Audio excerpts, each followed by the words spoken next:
Welcome to Naresh Academy UPSC, APPSC, Group 1 and 2 related Delhi Current Affairs March 21, 2024 prelims practice and previous ప్రశ్నలు సమగ్ర విశ్లేషణ తెలుగులో. Question number 1 world happiness report 2024కి సంబంధించి కింది స్టేట్మెంట్లను పరిగణించండి. 1 నివేదిక ప్రకారం ప్రపంచంలోని అతిపెద్ద దేశాలు ఏవీ సంతోషకరమైన దేశాలలో లేవు. 2 ప్రపంచంలోని చాలా ప్రాంతాలలో తమ పాత తోటివారి కంటే యువ తరాలు సంతోషంగా ఉన్నారని నివేదిక కనుగొంది. 3 ఇండెక్స్లో గత సంవత్సరం కంటే భారతదేశం యొక్క ర్యాంకింగ్ మెరుగుపడింది. పైన ఇచ్చిన స్టేట్మెంట్లలో ఎన్ని సరైనవి?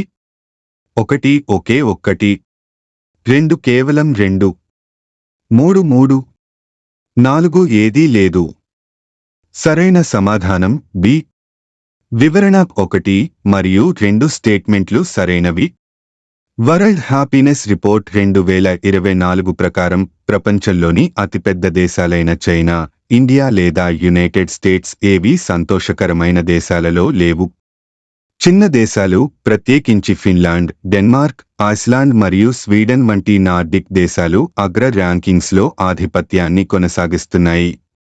లాటిన్ అమెరికా, కరేబియన్ మరియు సబ్సహారా ఆఫ్రికాతో సహా ప్రపంచంలోని కొన్ని ప్రాంతాలలో తమ పాత సహచరుల కంటే యువ తరాలు సంతోషంగా ఉన్నారని నివేదిక కనుగొంది. అయితే ఈ ధోరణి అన్ని ప్రాంతాలకు సార్వత్రికంగా వర్తించదు. స్టేట్మెంట్ 3 తప్పు. 2024లో ప్రపంచంలోనే అత్యంత సంతోషకరమైన దేశాల వరల్డ్ హ్యాపీయెస్ట్ కంట్రీస్ జాబితాలో ఫిన్లాండ్ మరోసారి అగ్రస్థానంలో నిలిచింది. యుఎన్ ఆధారిత సంస్థ విడుదల చేసిన రిపోర్ట్ వరుసగా 7సారి ఆ దేశం టాప్ ప్లేస్లో నిలిచింది. బుధవారం international day of happiness international day of happiness సందర్భంగా యుఎన్ ఆధారిత సంస్థ ర్యాంకులను విడుదల చేసింది. జీవితం పట్ల సంతృప్తి, దేశ తలసరి జీడీపీ, సామాజిక మద్దతు, ఆయుర్దాయం, స్వేచ్ఛ, దాతృత్వం వంటి అంశాల ఆధారంగా ప్రపంచంలోనే 143 దేశాలకు ర్యాంకింగ్లను నిర్ణయించినట్టు సంస్థ వెల్లడించింది. ఈ రిపోర్ట్ నార్డిక్ దేశాలైన ఫిన్లాండ్, డెన్మార్క్, ఐస్లాండ్ వరుసగా తొలి 3 స్థానాల్లో నిలిచాయి. ఇక ఈ జాబితాలో భారత్ ఏకంగా 126వ స్థానంలో నిలవడం గమనార్హం. ఈ జాబితాలో చైనా 60, నేపాల్ 93, పాకిస్తాన్ 108, మయన్మార్ 118 దేశాలు మనకంటే ముందు స్థానాల్లో నిలిచాయి. 2020లో తాలిబన్ల పాలనలోకి వెళ్లిన తర్వాత తీవ్ర సంక్షోభం ఎదుర్కొంటున్న ఆఫ్ఘనిస్తాన్ ఈ జాబితాలో చిట్టచివరి స్థానం 143లో నిలిచింది. కోస్టారికా 12వ స్థానంలో, కువైట్ 13వ స్థానంలో నిలిచాయి. ఇక అగ్రరాజ్యం అమెరికా 23వ స్థానం, జర్మనీ 24వ ర్యాంకులో నిలిచాయి.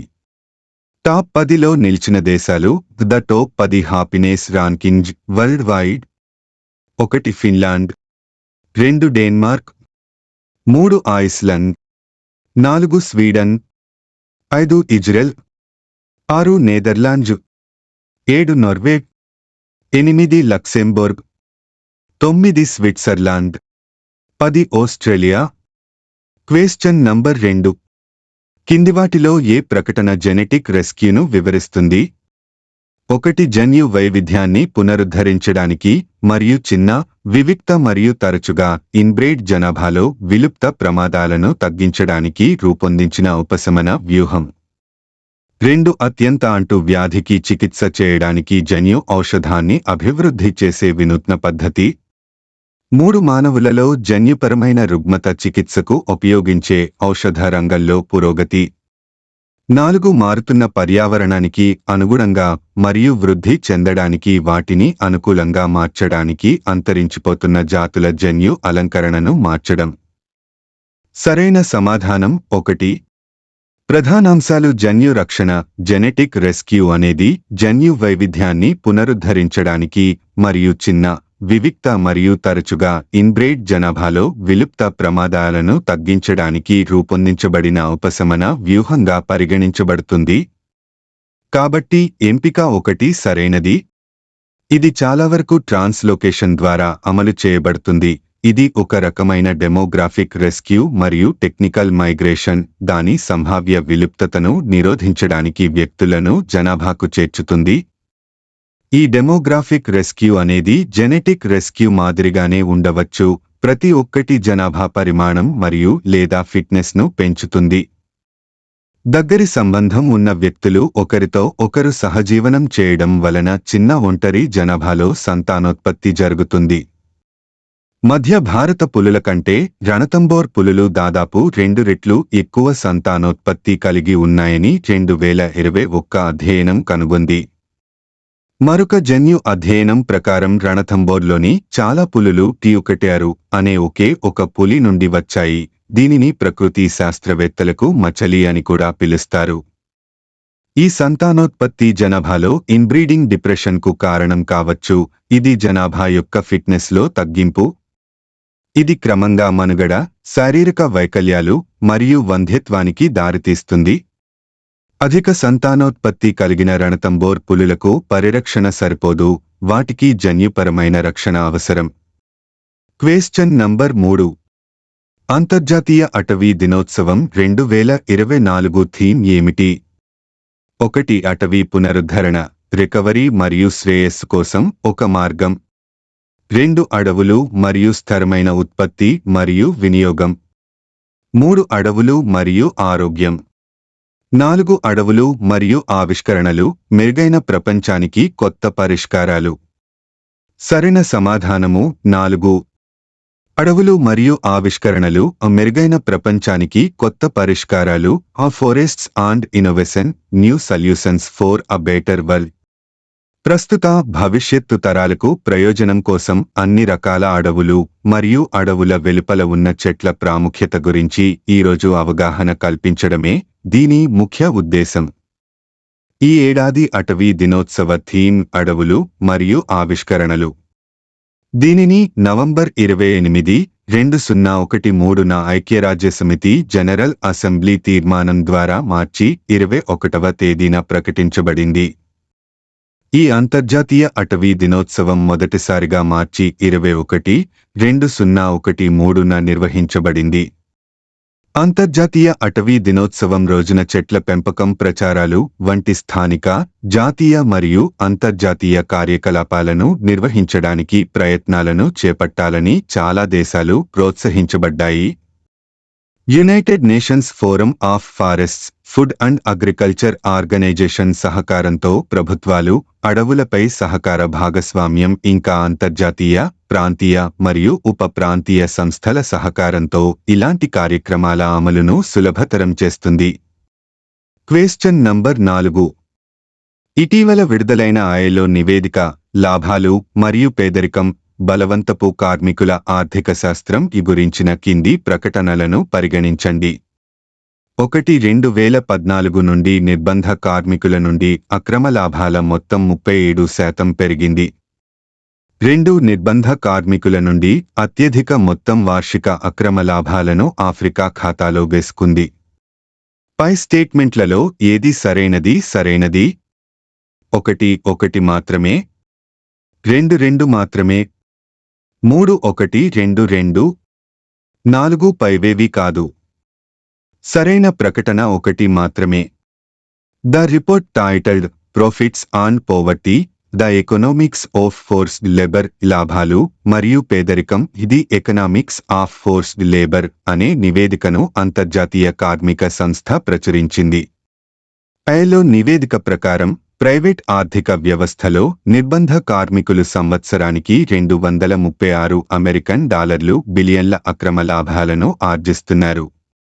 ఇది 2014 నుండి $64 బిలియన్ల 37% అక్రమ లాభాల్లో గణనీయమైన పెరుగుదలను సూచిస్తుంది. కార్మికులకు బలవంతంగా కార్మికుల సంఖ్య పెరగడం మరియు బాధితుడికి అధిక లాభాలు రెండింటికి ఆజ్యం పోసింది. అందుకే స్టేట్మెంట్ నం. 1 సరైనది. ట్రాఫికర్లు మరియు నేరస్థులు ఒక్కో బాధితునికి దాదాపు $10,000 ఆదాయం సమకూరుస్తారని అంచనా వేయబడింది. ఇది దశాబ్దం క్రితం కంటే ఎక్కువ. యూరప్ మరియు మధ్య ఆసియా అత్యధిక వార్షిక అక్రమ లాభాలతో $84 బిలియన్లతో అగ్రస్థానంలో ఉన్నాయి. ఆసియా మరియు పసిఫిక్ $62 బిలియన్లు, అమెరికాస్ $52 బిలియన్లు, ఆఫ్రికా $20 బిలియన్లు మరియు అరబ్ రాష్ట్రాలు తర్వాతి స్థానాల్లో ఉన్నాయి. $18 బిలియన్లు. అందుకే స్టేట్మెంట్ నెం. 2 తప్పు.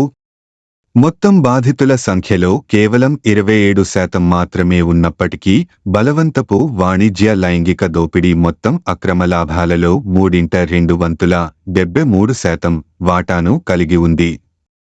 Question number 5. మార్చి 2024లో ఎవరు ఊహించని విధంగా ఐర్లాండ్ ప్రధానమంత్రి పదవికి రాజీనామా చేశారు? 1 Leo వరద్కర్, 2 Simon Harris, 3 పాడ్రైక్ హాల్పిన్, 4 Graham ఫాహీ.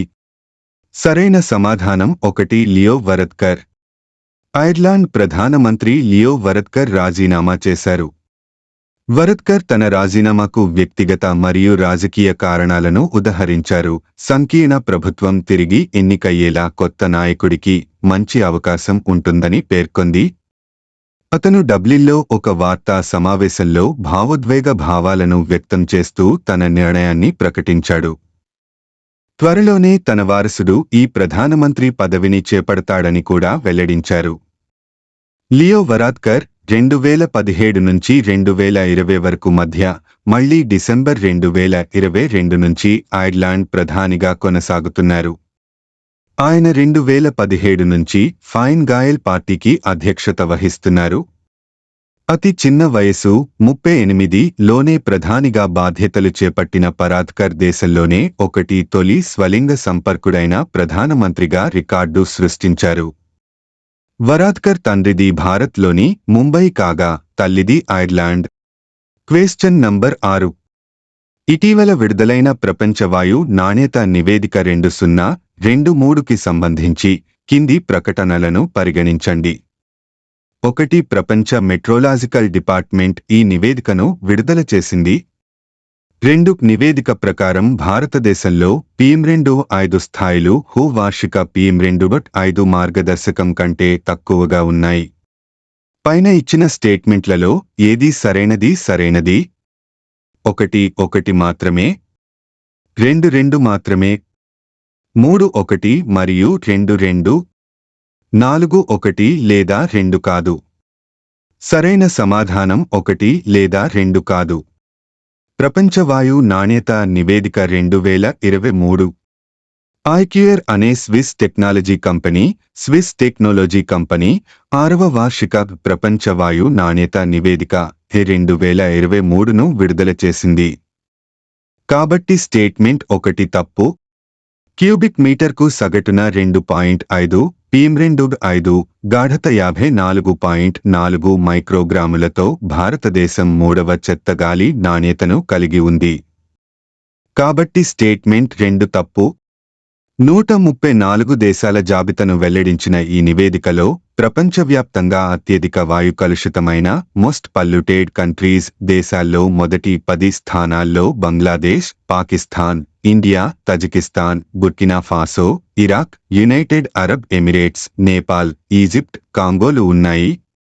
WHE వార్షిక PM2.5 వార్షిక సగటు 5 మైక్రోగ్రాములు మీ 3 లేదా అంతకంటే తక్కువ ఉండాలన్న మార్గదర్శకాలకు అనుగుణంగా 7 దేశాలు ఉన్నాయి. Australia, Estonia, Finland, Grenada, Iceland, Mauritius మరియు న్యూజిలాండ్. 2022లో PM2.5 కాన్సంట్రేషన్, PM2.5 కాన్సంట్రేషన్ ఉన్న దేశాల్లో ఇండియా 8వ స్థానంలో ఉండేది. కానీ 2023లో మాత్రం ప్రపంచవ్యాప్తంగా అత్యధిక వాయు కలుషితమైన దేశాల్లో భారత్ 3వ స్థానంలో ఉంది. ప్రపంచంలోనే అత్యంత కలుషిత మెట్రోపాలిటన్ బెగుసరాయి, బీహార్ తొలి స్థానంలో ఉంది. ఇక్కడ PM2.5 PM2.5 స్థాయి 118.9 మైక్రోగ్రామ్స్ గా ఉన్నది. ఢిల్లీ మాత్రం అధిక స్థాయిలో వాయు నాణ్యత పల్యూటెడ్ కాపిటల్ సిటీ ఉన్న నగరంగా రికార్డుకెక్కింది. ఇక్కడ PM 2.5 స్థానం 2 ఏళ్ల క్రితం 89.1 మైక్రోగ్రామ్స్ పర్ క్యూబిక్ మీటర్ ఉంటే 2023లో ఆ range 92.7 micrograms per cubic metre గా మారింది. మోస్ట్ పొల్యూటెడ్ క్యాపిటల్ సిటీ గా ఢిల్లీ నిలవడం ఇది వరుసగా 4వసారి. 2018 నుంచి ఇండియా కలుషిత ర్యాంకుల్లో టాప్ ఉంటోంది. క్వశ్చన్ నంబర్ 7 సఖీ యాప్ ఎందుకు వార్తలో ఉంది? సందర్భం ఇటీవల తుంబాలోని ఇస్రో ఫెసిలిటీ అయిన Vikram Sarabhai space centre VSSC Gaganyaan space flight మిషన్లో వ్యోమగాములకు సహాయపడే బహుళ ప్రయోజన సఖీ యాప్ని అభివృద్ధి చేసింది. సఖీ యాప్ ఇది spaceborne assistant and knowledge hub for crew interaction. Sakhi spaceborne assistant మరియు knowledge hub for crew interaction Sakhi ని సూచిస్తుంది. డెవలప్ చేసిన వారు Vikram Sarabhai space centre VSSC తిరువనంతపురంలోని తుంబ వద్ద ఉన్న ఇస్రో ఫెసిలిటీ.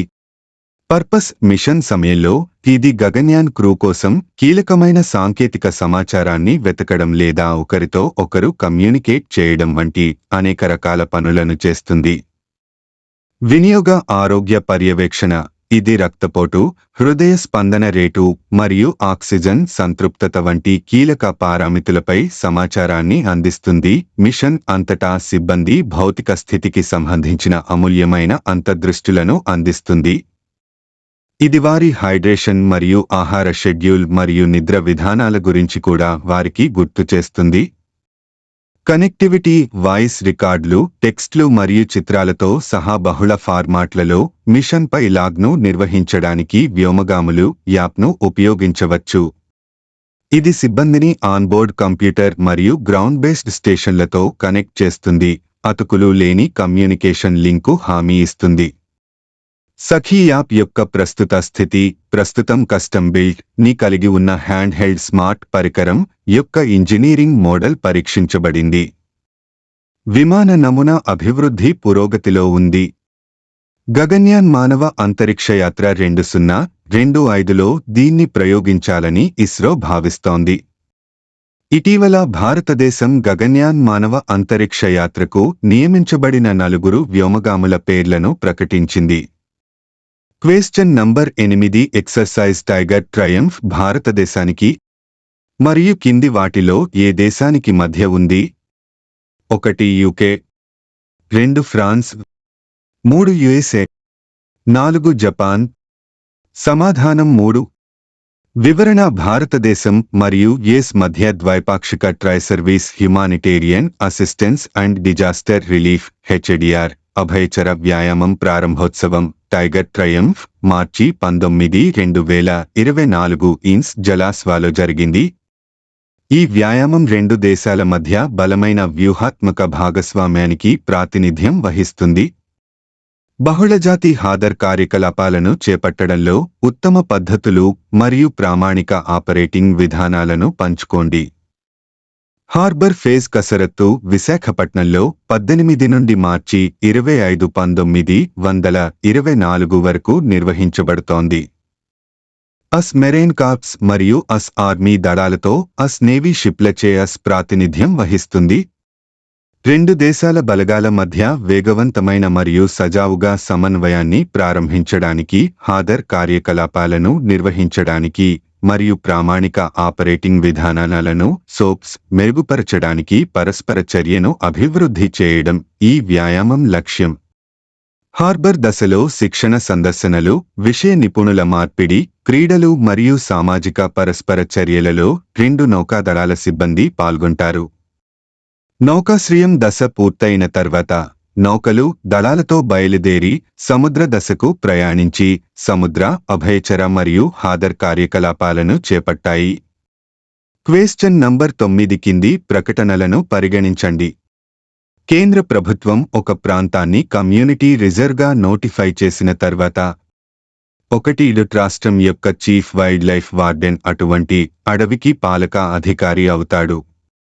2 అటువంటి ప్రాంతంలో వేట అనుమతించబడదు. 3. అటువంటి ప్రాంతంలోని ప్రజలు కలపరహిత అటవీ ఉత్పత్తులను సేకరించేందుకు అనుమతించబడతారు. 4. అటువంటి ప్రాంతంలోని ప్రజలకు సాంప్రదాయ వ్యవసాయ పద్ధతులు అనుమతించబడతాయి. పై స్టేట్మెంట్లలో ఎన్ని సరైనవి? ఆ 1 మాత్రమే, బి 2 మాత్రమే, సి కేవలం 3, డి మొత్తం 4. జవాబు బి. వివరణ: భారతదేశంలోని కమ్యూనిటీ రిజర్వ్లు భారతదేశంలోని రక్షిత ప్రాంతాలను సూచించే పదాలు. ఇవి సాధారణంగా స్థాపించబడిన జాతీయ ఉద్యానవనాలు, వన్యప్రాణుల అభయారణ్యాలు మరియు భారతదేశంలోని రిజర్వ్ చేయబడిన మరియు రక్షిత అడవుల మధ్య బఫర్ జోన్లు లేదా కనెక్టర్లు మరియు మైగ్రేషన్ కారిడార్లుగా పనిచేస్తాయి. స్టేట్మెంట్ 1 సరైనది. ఆ వన్యప్రాణుల రక్షణ చట్టం WLPA లోని సెక్షన్ 33 ప్రకారం కేంద్రం ఒక ప్రాంతాన్ని కమ్యూనిటీ రిజర్వ్గా నోటిఫై చేసిన తర్వాత రాష్ట్రంలోని చీఫ్ వైల్డ్ లైఫ్ వార్డెన్ అటవీ పాలక అధికారి అవుతాడు. దీనికోసం సమ్మతి అవసరం.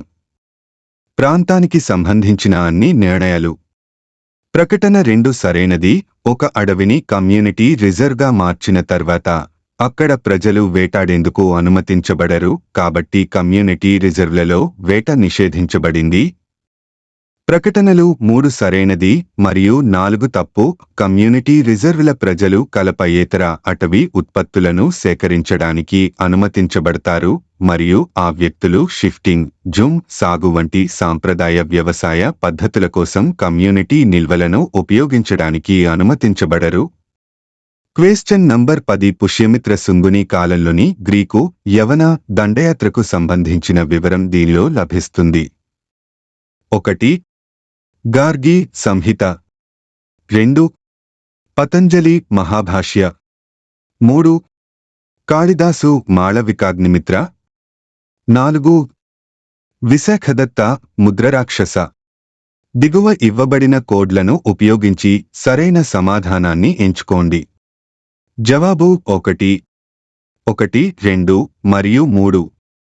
వివరణ: భారతదేశంపై గ్రీకు దండయాత్ర గురించి గార్గి సంహిత, పతంజలి మహాభాష్య, కాళిదాసు మాళవికాగ్నిమిత్ర రచనలు పాటలిపుత్రపై యవన దండయాత్ర గురించి వివరిస్తుంది. గర్గ సంహిత అనేది హిందూ దేవతలైన రాధ మరియు కృష్ణులపై ఆధారపడిన సంస్కృత భాషా వైష్ణవ గ్రంథం. దీని రచయిత కృష్ణుని వంశానికి ప్రధాన పూజారి అయిన యాదవ ఋషి గర్గకు ఆపాదించబడింది. ఇది రాధా కృష్ణ మరియు గోపికలను హోలీ పండుగతో ముడిపెట్టిన తొలి వచనం. మహాభాష్యము ఇది ఒక ప్రాచీన సంస్కృత వ్యాకరణ గ్రంథము. దీనిని రచించినది పతంజలి మహర్షి.